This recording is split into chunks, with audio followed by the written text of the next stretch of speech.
Good evening, everybody, and welcome to Prospects of the Land, part of the Baseball Banter broadcast. I'm Ethan Greenberg here with Taven McCulley and Nate Bope. Welcome in tonight.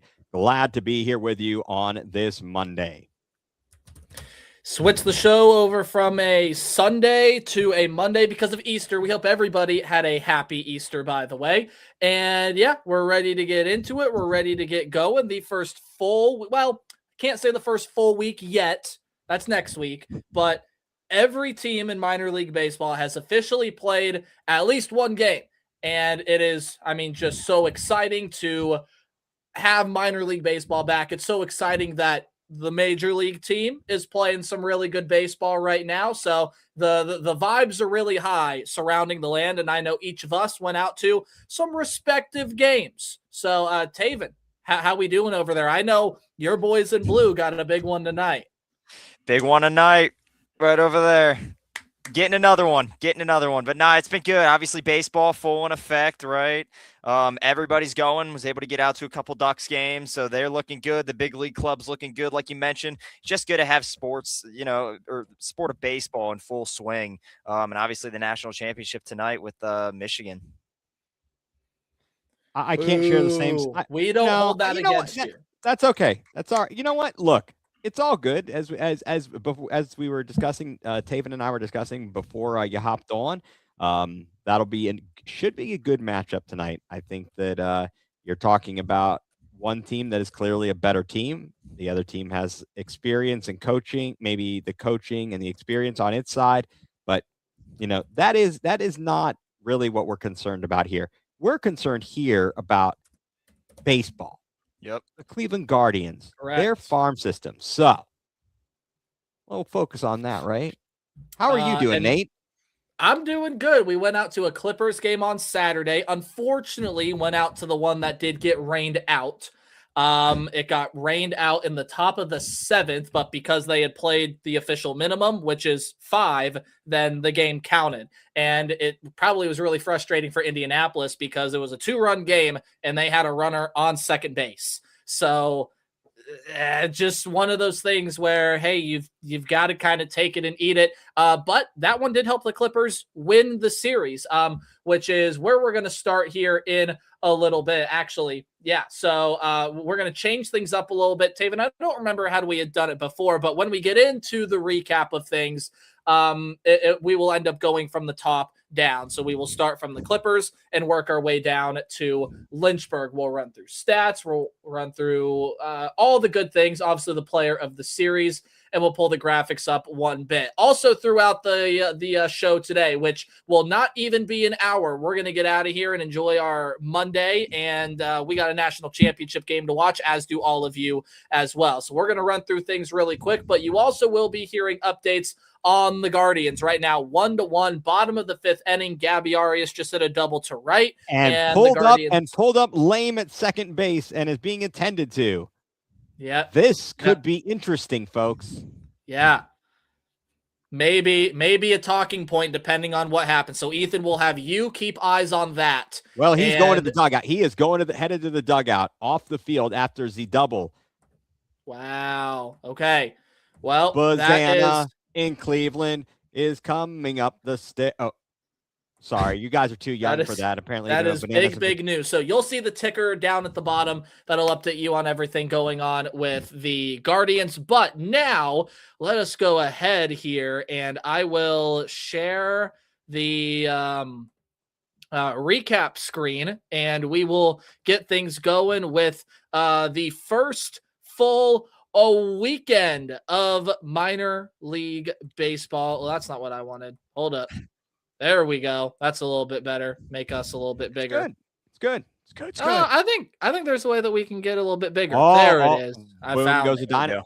And so, boom goes the dynamite. Here we go. We have kicked off our first full week. Again, a recap here from March 31st into April 5th. And let's start with the Clip Show, who just continue to be on a roll. They are now 6-3 after winning the series against Indianapolis 4-2.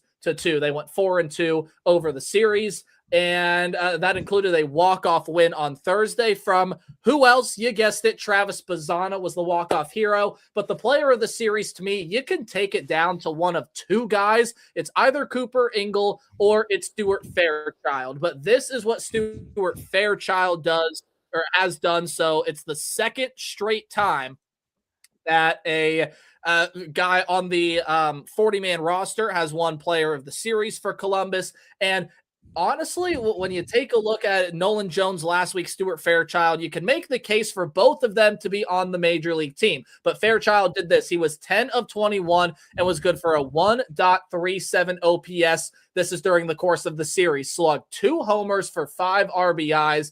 Ended up stealing a base, was very patient at the plate, did have a double in there as well, came around to score 7 runs. I mean, this Columbus offense was on fire this week anyway. And the one game that you look at and you're probably not too happy with is that Friday game where you were up 10-2 and then you give up a massive inning and Indianapolis ends up winning the first game of the series that way, first game of the year that way for the Indians too. But overall, I mean, you got to be pretty happy.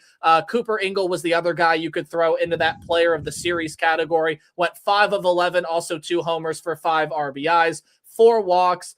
His OPS was 1.6, but I went with Fairchild just because a little bit bigger of a sample size and a lot of homers for the Clippers. 2 from Fairchild, 2 from Ingle, 1 from Halpin, Huff, Jones, Valera, and Watson all got there. Obviously, the walk-off for Travis Bazzana. Pitching is starting to get there. You've seen some struggles, but a good outing from Trenton Denholm, who only allowed a run on 2 hits, 8 strikeouts over 6 innings. So, Taven, we'll throw it to you.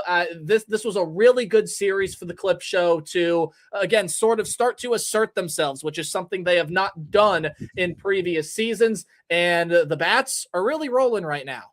Yeah, I mean, the biggest thing you touched on it is the quick start, right? I mean, it's been a while since we've seen this Clippers team get off to a hot start, whether that be the second or first half.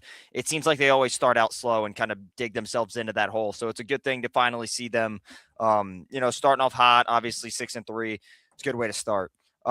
Biggest bat, call me crazy. Mike from the UK is going to call me crazy. Nolan Jones. I mean, he is right back to it from, what his season was in Colorado. Yes, it's not the major leagues. We all know that. We all know what he was in the major leagues. But if there is, some sunshine somewhere, it's the fact that he's producing at a level, and that is AAA. I mean, the long ball's been working for him. A lot's been working for Nolan Jones. So it's been really good to see, along with, guys you mentioned, Stuart Fairchild, Travis Bazzana, who hit the walk-off, Petey Halpin, I'm pretty sure, had a big series. So it's just nice to see all these names, obviously just producing in an early manner here. Ethan, anything to add? Just that I'm disappointed that my schedule didn't work out to get to that game on Thursday, because that turned out to be a great one. Just Dag Nabbit should have planned slightly better to make sure I could have gone to that one.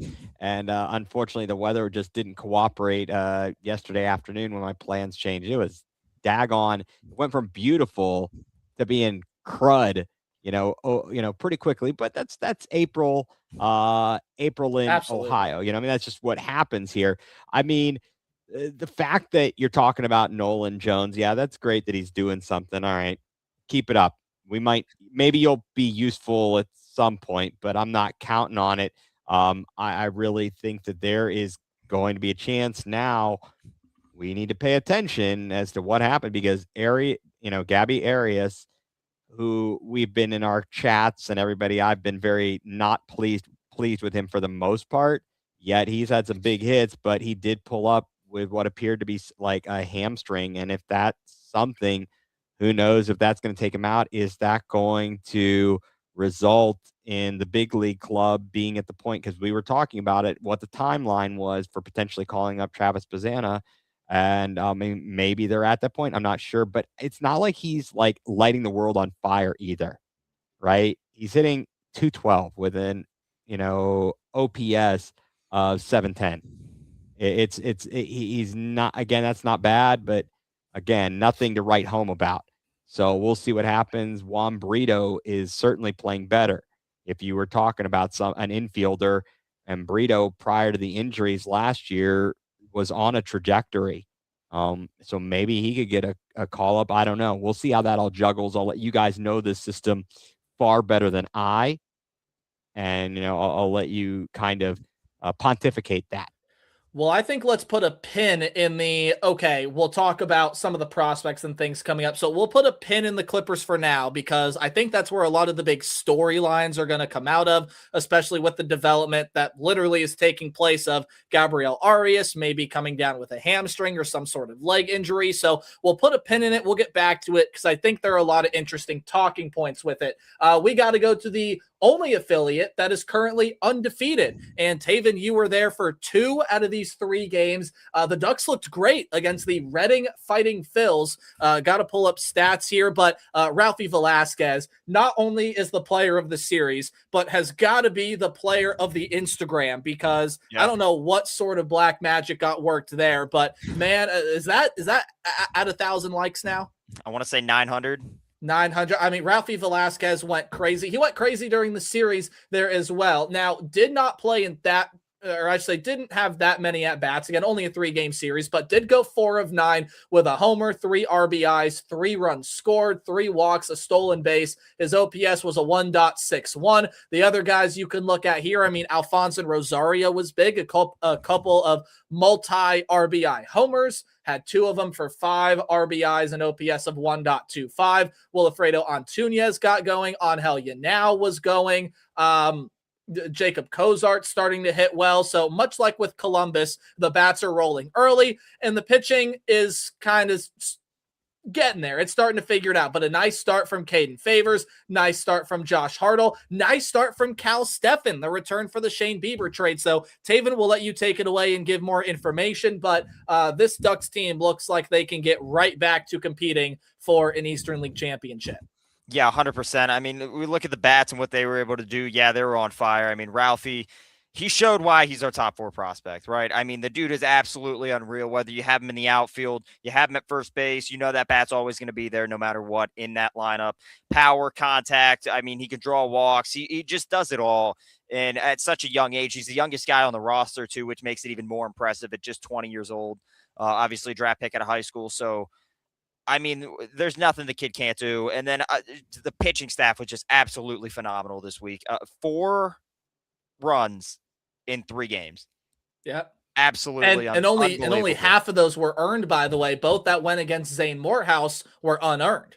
Yeah, exactly. So, I mean, the pitching staff from the starters to the bullpen, I mean, Cal had a little bit of control issue on opening day, but I mean, nothing obviously that he couldn't get out of, right? I mean, I think he gave up 1 run.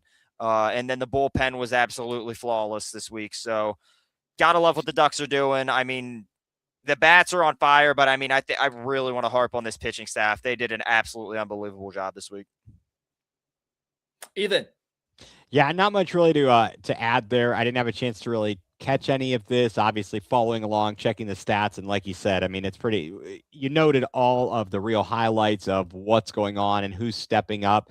And, I mean, obviously, like you guys have focused on, you look at these prospects because you're like, hey, these should be and could be the guys we're going to be hearing about in the coming years. And certainly Ralphie Velasquez has had an instant impact. I mean, he made quite the impression even last year, so especially at the end of last year.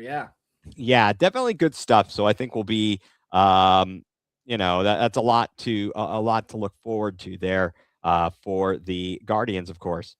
The only thing you harp on with the pitching staff, Taven, is Josh Hartle had to get himself out of a lot of jams in his 1 start, but otherwise, I mean, everything looks great in Akron so far, and a really nice series against the Reading Fighting Phils, one of many undefeated teams still left in the Eastern League. Now we move on to the Lake County Captains, who are the only affiliate with a losing record at this point in the season. Just a really tough opening series. You open against the team that's got I mean, West League in the high A division. I mean, just an absolutely unbelievable team in West Michigan. Now, that being said, they still are only a game behind first place because nobody in the Eastern League, or in the Midwest League, is undefeated right now. South Bend and Quad Cities were supposed to play a 3-game series, and it all got rained out. So that's the story there. But they are, again, just a game back. Get a nice pivotal series this week, but really hard to find a standout for Lake County this week offensively, just because the bats were a little slow to get going. I think things will pick up for Lake County, but I'm going to go with Jackson Humphreys as my player of the series. Was flawless in his start with 4 innings, only allowed 1 hit. The batting average was really down, again, just that 1 hit allowed. Did walk a couple guys, but struck out 7 in his 4 innings. Really good stuff and really good work there. With the bat, though, Esteban Gonzalez had a homer. Bennett Thompson, Aaron Walton, they all homered. And in fact, Aaron Walton had himself a pretty nice series, 3 of 12, 4 RBIs, did steal a base, but struck out 6 times. So there's the good with the bad. Again, you have some of the good, but the bad, I mean, guys like Jace Laviolette, boy, it was not a good opening series for him. He went 0 for 8 with 7 strikeouts. Of course, the Guardians' first-round pick last year. Jason Churio was off to a pretty solid start, but then again, you get guys like Luke Hill and Garrett Howe that are slow to get started with the bat. Same thing with the pitching staff, right? Jackson Humphreys, great to start the year. Rafe Schlesinger, great to start the year. Justin Campbell had himself a nice 2-inning scoreless start where he struck out 4, only allowed 2 hits. Good stuff. But then you had Jogly Garcia, who is going to have to try to adjust to the high A level. He got lit up in 2 2/3. And some guys out of the bullpen, not their brightest day. So, Taven, you get the good with the bad. Overall, I think you'll take 1 win against a talented West Michigan team. And this is a team that still flashes a lot of potential. There's some growth to do. Yeah, West Michigan, obviously the juggernaut of last year, like you mentioned. So, no easy task, especially, your first series of the year.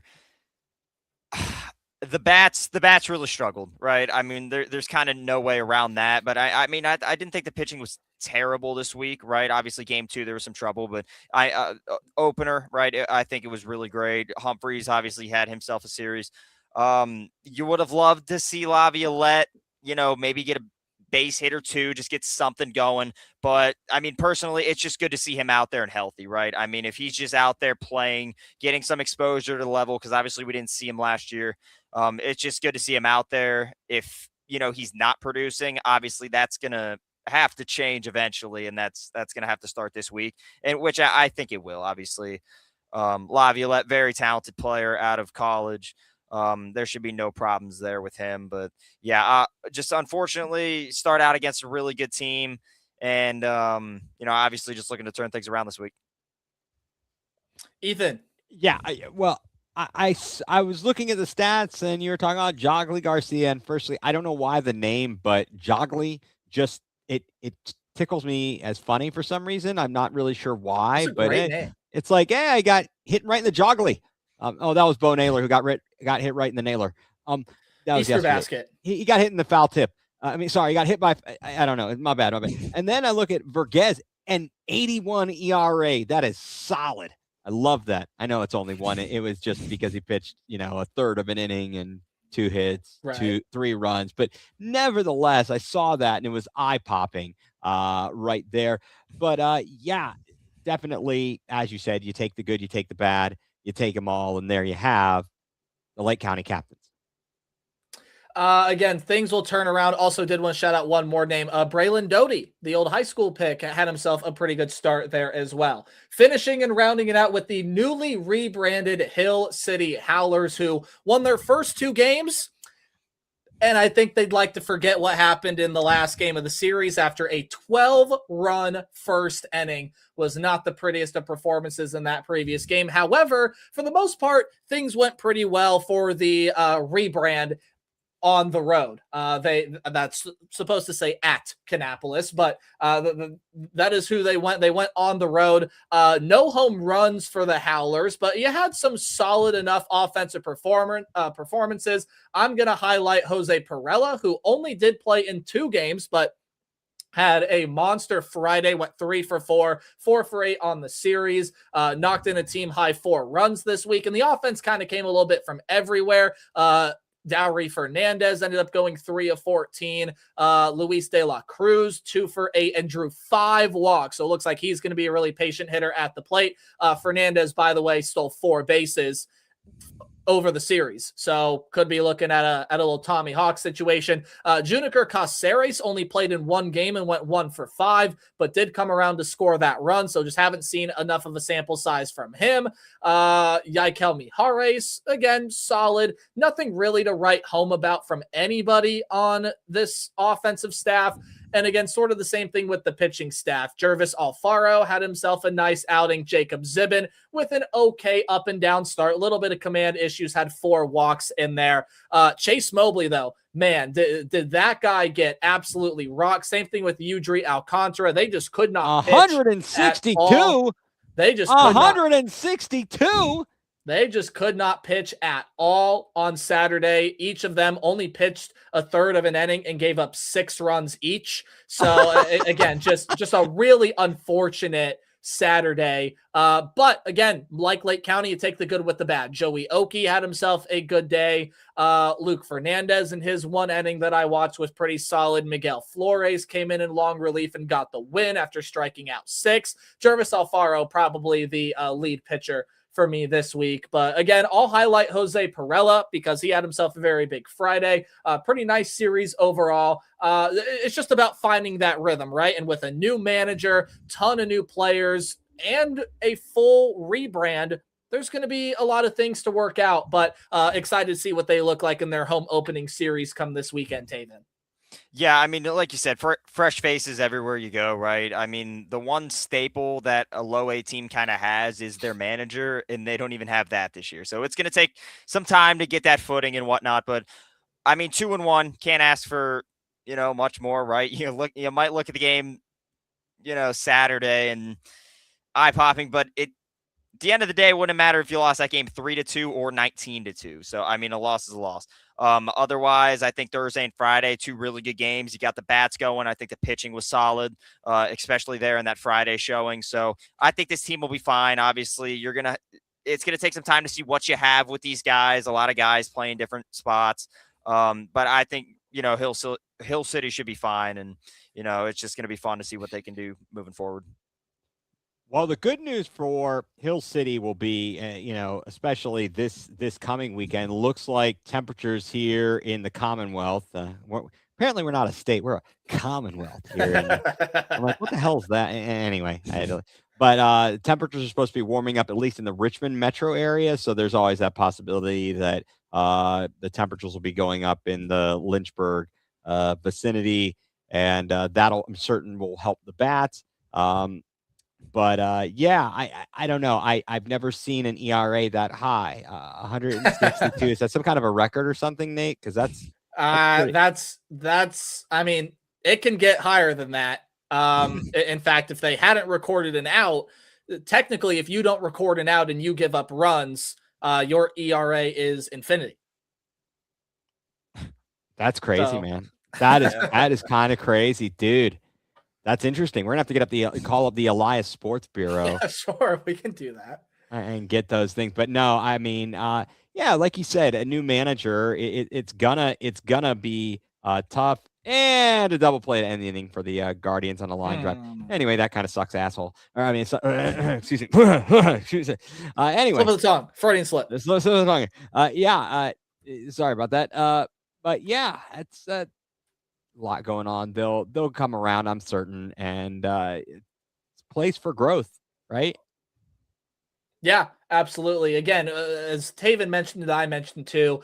Well, Taven really hit it home. You don't even have Jordan Smith this year. He is off to go coach in a different organization entirely. So when you get guys like that,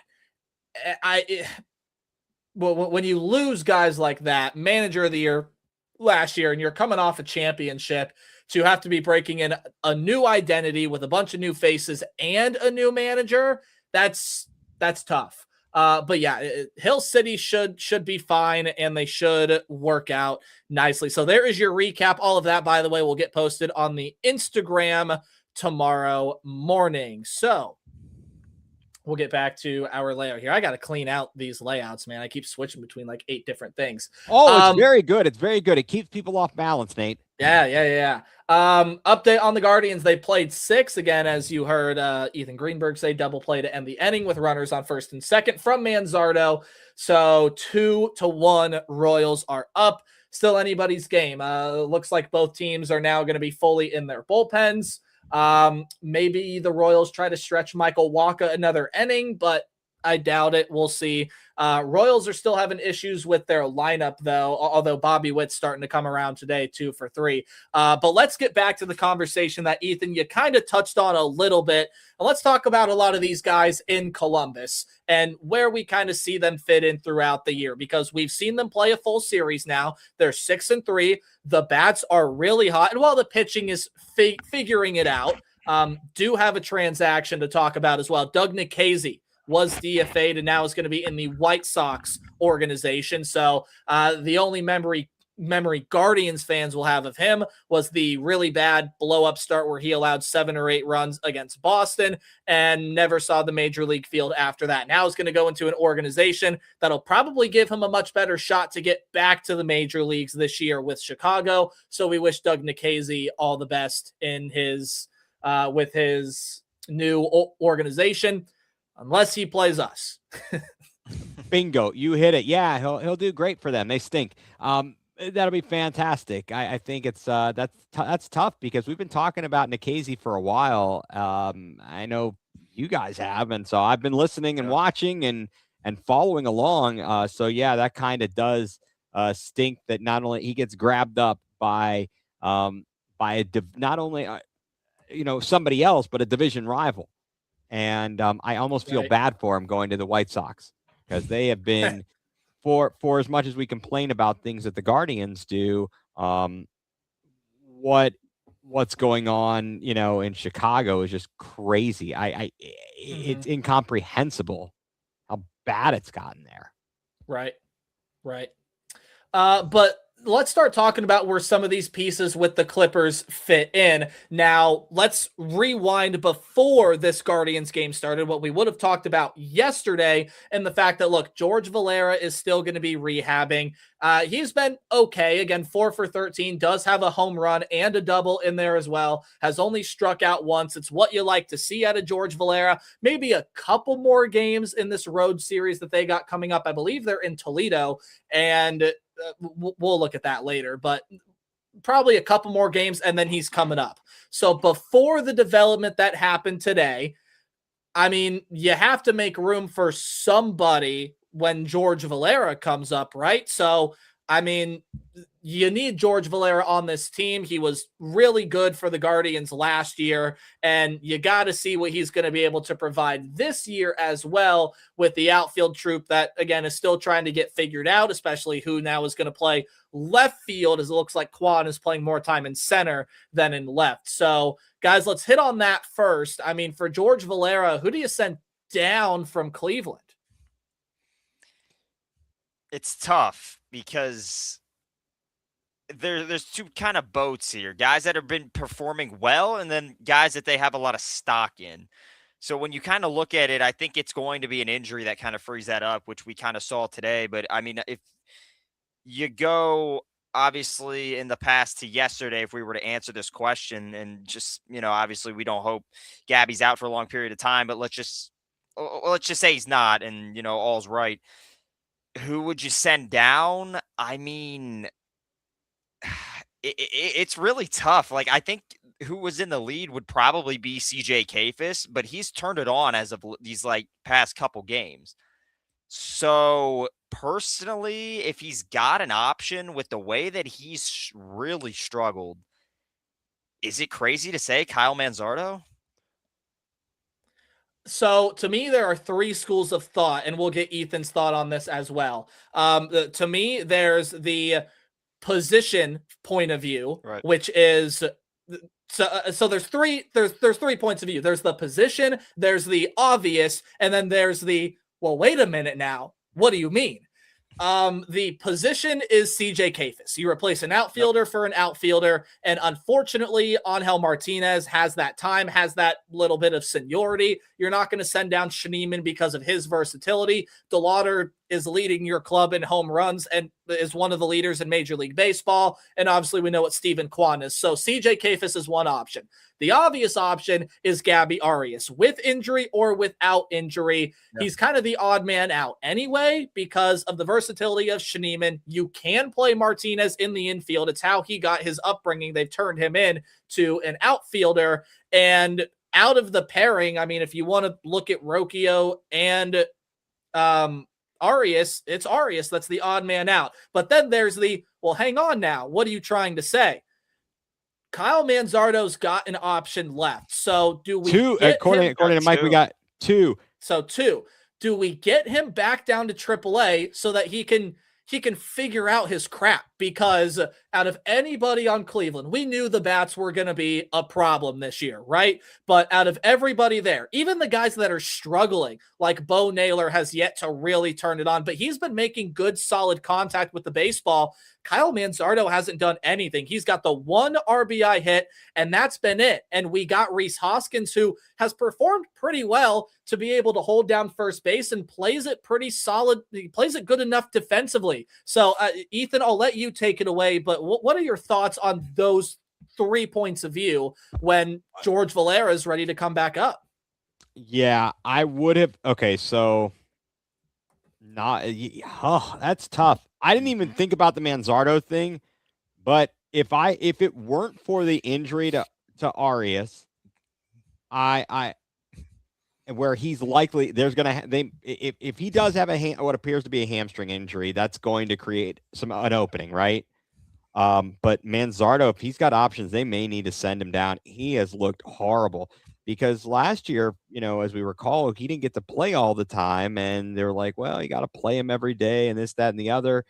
And they talked like he was this gem in this deal when we traded Savali to Tampa and we get him back, and people compare it. We talked about this, I believe, talked about, Wade Boggs. He ain't no Wade Boggs. He might have a mustache, but he's no Wade Boggs. So if he's got an option left, I might be tempted to say, dude, go figure it out. Go figure it out because you are stinking up the joint up here, and we can hold it down otherwise, right? Yeah, you can hold it down with Hoskins. You can, if you keep CJ Kafis up there, you can pull him into play first base where he played a lot of his minor league career. Exactly. And I think that the Kafis piece of it, I was just having a discussion. First of all, wanted to wish Mike from the UK a happy birthday. Happy birthday.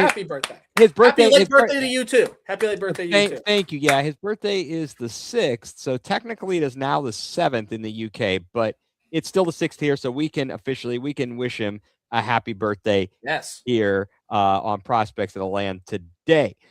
And he makes a good point here. Sending down Rocchio last year kind of helped him figure it out. It might be something good. Other than that, the only other player I'd want to send to the moon is Bo Naylor. But if I was going to send him to the moon, I would want to probably call up someone else who could play catcher. Although, if we want to talk about the elephant in the room, Austin Hedges here at some point, maybe later. So interestingly enough, real quick to go on your point, Ethan, with how bad Bo Naylor has been. It just proves how bad Manzardo's been. Yes. Bo Naylor is hitting 143, which is absolutely terrible.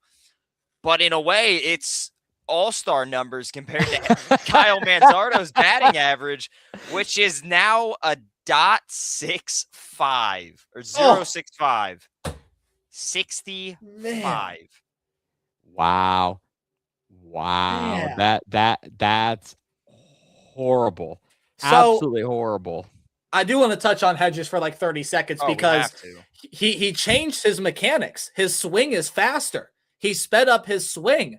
And look, he's a great defensive catcher. Now, I know Bo Naylor, I don't believe has any options left. I don't believe.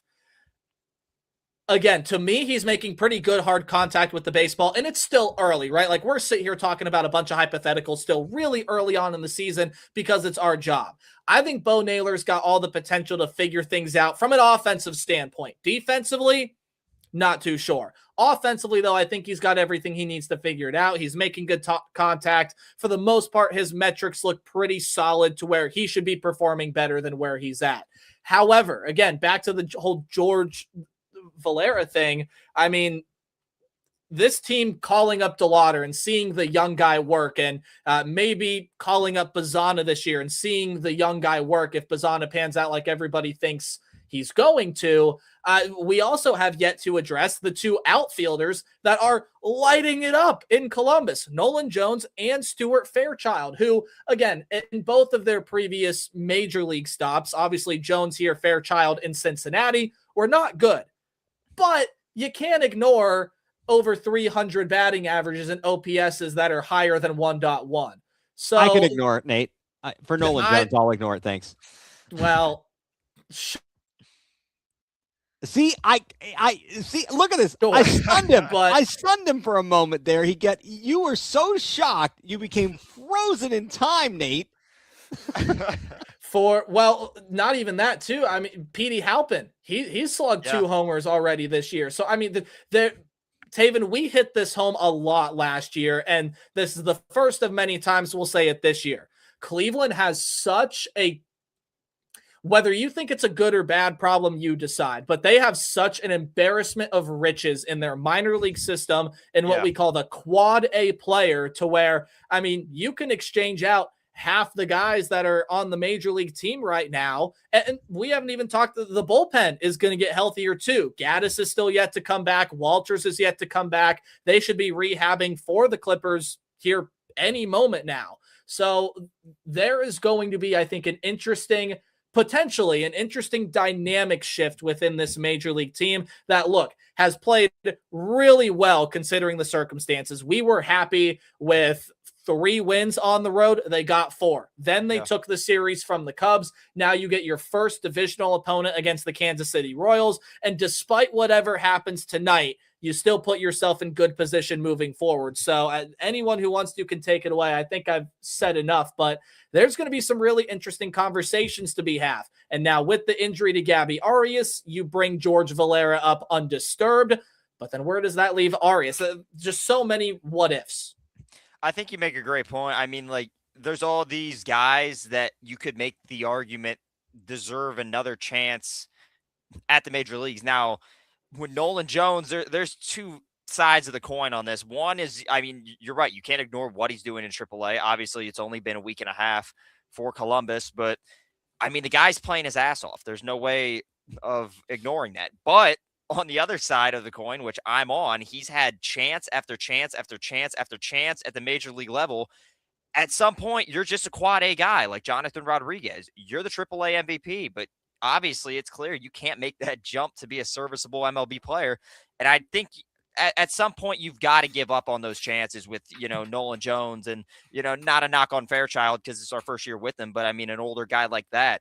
But you do make a great point with, I mean, all the depth that we've sort of acquired in the outfield. I mean, it was not too long ago. You had Miles Straw hitting 200, Ramon Laureano, and Kwan. Don't forget about Estevan Florial too. And that was your outfield. Like, now you've got very good options where Angel Martinez looks like, I mean, an all-star compared to those guys, right? And he's, a rotation guy. You've got guys like Petey Halpin, and he's not even going to be the first guy to get that promotion to the next level. Obviously, it's going to be George Valera, for guys up next. So you've got a lot of depth. It's going to be interesting to see where they go with it. Not just in the outfield, but in the infield as well. I do think, though, at some point, we've got to give up on these quad A guys, and Nolan Jones, I think, is one of them. Unless, unfortunately, obviously we pray it doesn't happen, but unless there's a lot of injuries, I just don't see Nolan Jones getting the opportunity. And I don't see at all why you would give him that nod over a guy like Petey Halpin, who still has, things to prove in this organization. Yeah, you've said it all and more. You guys said it all and more. I don't. I mean, Ethan, maybe more so your thoughts. First up, we'll get a Guardians update. We're going to head to the 8th here. Still the same score of 2-1. But the top of the order for the Guardians will have one more crack at things. Looks like seemingly they're going to have one more crack at things here in the top of the bottom of the 8th inning, with Rocchio, Kwan, and DeWater coming up. You hope the bullpen can hold it down with Pasquantino, Perez, and Carter Jensen, heart of the order, coming up for Kansas City. Ethan, what are your thoughts on, really just it's tough to pick out one particular piece because you have all this outfield depth with George Valera, you have Gabby Arias, then you even can throw in a guy like Stephen Kwan to where, look, if we've said, hey, Nolan Jones is down there ranking, Stuart Fairchild is down there ranking, but beyond them that they've got their chances. You have Chase DeLauder performing really well. Angel Martinez is a solid enough player. George Valera is going to be back.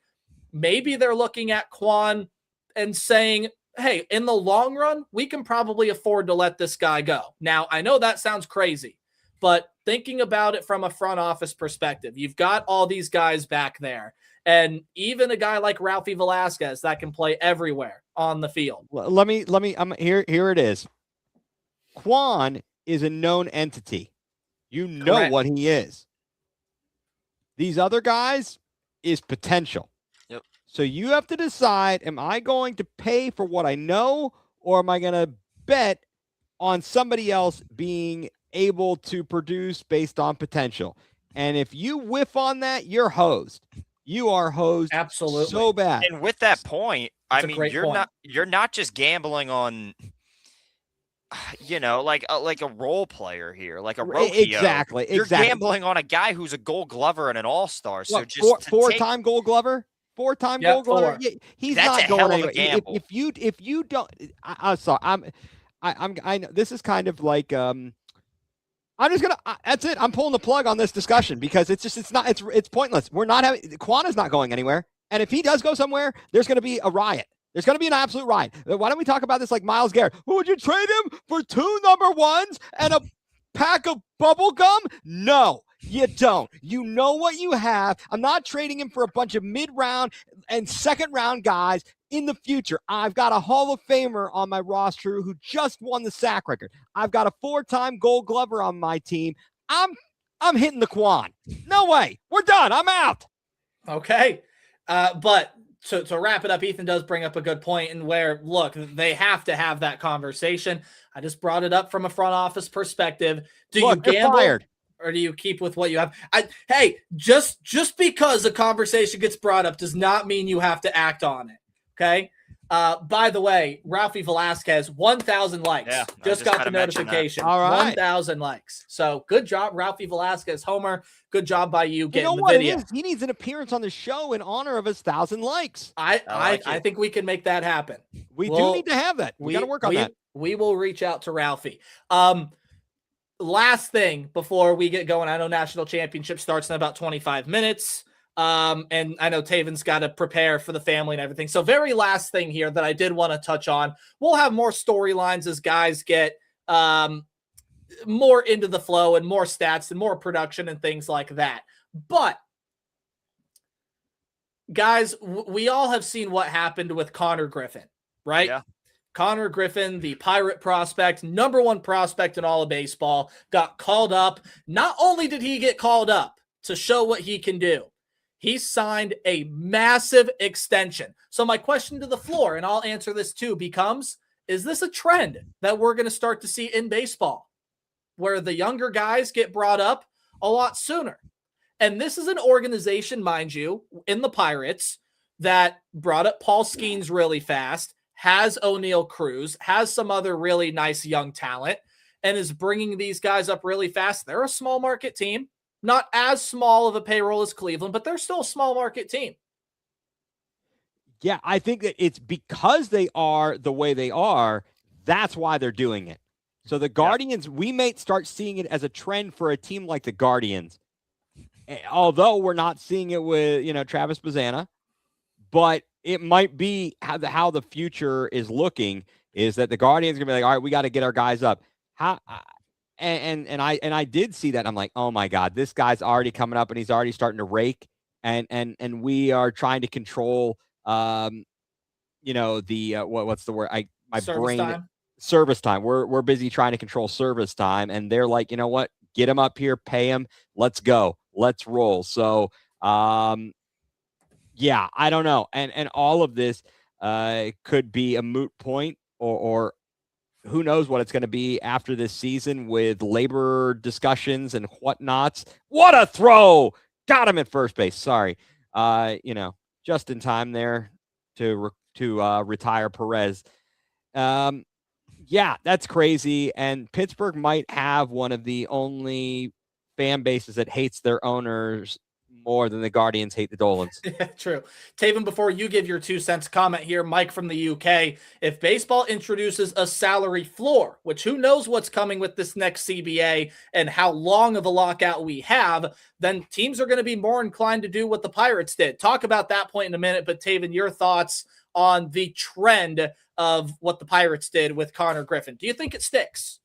I mean, it's going to have to if these small market teams want to compete, right? I mean, I'm a guy who, after Quan's rookie year, I know it sounded insane, but I was like, look, throw him 80 mil for 8 years. That's 10 a year. That's dirt cheap for a guy of his, talent. And obviously it would have worked out, right? It's a gamble, right? 1,000% it's a gamble. But if you have a guy and that much stock in somebody, I think you have to, or there's no other way. They're going to go to the Yankees. They're going to go to the Dodgers. Until I mean, I don't think a salary cap or floor will ever get agreed upon. I just think it's impossible. But until something happens, it seems that's the only way that you're going to be able to keep these guys, unless you have, I mean, just an absolute. I don't even know what to call Hosey anymore, because he's just that. He's an anomaly. Yeah, he's an that anomaly. special He is an anomaly to the city, where that's 1 out of every 20 years you're going to find a guy like that. 1 out of every 30 years you're going to find a guy like that who doesn't care about the money, just wants to stay, where he is. And what's even crazier is that they don't give him any help, and he knows that, right? I don't know. Still sticks around. Yeah, it's just you're going to have to do something of that nature. Will they? Absolutely not, right? I have zero faith in the Dolans. Maybe they'll shock me, maybe, but yeah, I mean, you're going to have to get Bazan up soon, right? Obviously, you can't keep him in AAA all year, right? I didn't know he was the 17th ranked prospect. Thought he was a little higher, but obviously we know his worth. We know what he is. Going to have to do something. I think it's a really interesting conversation with what Mike brought up in the salary floor. I kind of think we're trending to some sort of system where money is going to be agreed upon to either be capped or floored or something. I just think we're trending that way, because I don't know if we have baseball in 2027 without it. Just my perspective. However, if, let's say, a salary floor does get introduced, then I mean, yeah, teams are going to be more inclined to do it, because it's less of a gamble to bring up the top ranked prospect in the organization at the AAA level than to promote a guy like CJ Kayfus last year. Where was he when he got called up, Taven? I believe he was top 5, right? Yeah, I think he was 6. So maybe to give a better example, it'd be like calling up a guy like Doug Nikhazy last year, who I don't even think was sitting top 15 in the prospect list when he was called up. Maybe not even top 20 for Cleveland, and just giving him a try. Teams are going to be more inclined to call up their top guys if a salary floor gets introduced, because that's how you hit it, and that's how you get it there. Even if he plays minor league baseball, you have him on a major league deal, you can still somehow find a way to manipulate that service time and it be relatively okay for the team. So I don't know. I think it can become a trend. I kind of am hoping that it becomes a trend because you're seeing what happens in other sports, like in the NFL, these young draft picks. I mean, wait until Jeremiah Smith gets drafted next year. He'll be top 5 in the league in receiving yards because he's a beast. And all these first round draft picks immediately become valuable to their team. NBA, dude, look at Cooper Flagg, first teenager in NBA history to have a 50-point game. Teenager in the NBA, 50 points. That's absurd. Baseball is behind in that. Even hockey with Connor Bedard and Macklin Celebrini and I can't remember the name of the first round, the top pick that's going to go this year. But regardless, every other sport is there. You see 16-year-olds in soccer all the time get their professional debut and their professional contract. Baseball is behind, and it's kind of about time it catches up. Fair enough. So, Ethan, anything to add? Nope. Except that the Guardians are now down 4-1. Yes. We gave up another honk. Jonathan India, a homer off of Colby Allard to put the Royals up 4-1 in the top of the 8th. Guardians were 1 out away from ending the frame. So now they're really going to have to get it in gear. Just ended. We do go to the bottom of the 8th with Rocchio, Kwan, and DeLauder due up. And then, of course, Jose Ramirez sits on deck. Now's the time to do it. Now's the time to tie that thing up. Sure. Seems like an excellent idea. It'll be great, just like our one hit yesterday in the first game. It'll be great. This would also be their first series opening loss of the year if they drop this one. So, again, still early, divisional opponents. I did look last year, by the way, last thing on the Guards. They were 36-16 in the division last year. The only team that had as good, if not a better record in their own division was the LA Dodgers. Yeah. That was where we feasted, and we had to. They knew that was a point of emphasis to win your division games. Of course, the White Sox stinking was as huge, and the Twins stinking was also huge. And then the Royals completely underwhelmed and underperformed from what we expected out of them. And it was really just the Guardians and the Tigers. And at the end of the year, the Guardians, went up to Motor City and took 3 out of 4 there. And then they come down here, we take them, it was crazy, just craziness. So anyway, I digress. We will be back on Sunday now. Again, because of Easter, we moved the show to today. So we will be back on Sunday. We'll recap the affiliates, the first full week for everybody in minor league baseball, and live Guardians play-by-play alternate broadcast when they take on the Atlanta Braves on Sunday Night Baseball. So we will be on for all of that throughout your Sunday evening. That's coming up on the 12th. Here is what the affiliates have to do this week. And normally I will make graphics for this so that we can see it in a much bigger light. But really some big series around the Prospect Farm. Columbus goes on the road to Worcester, spelled Worcester, and they are 6-2. So road series here for the Clip Show. I think we'll really see what they're made of against the Worcester team that's in, I believe, the Red Sox farm system that's got some good players there.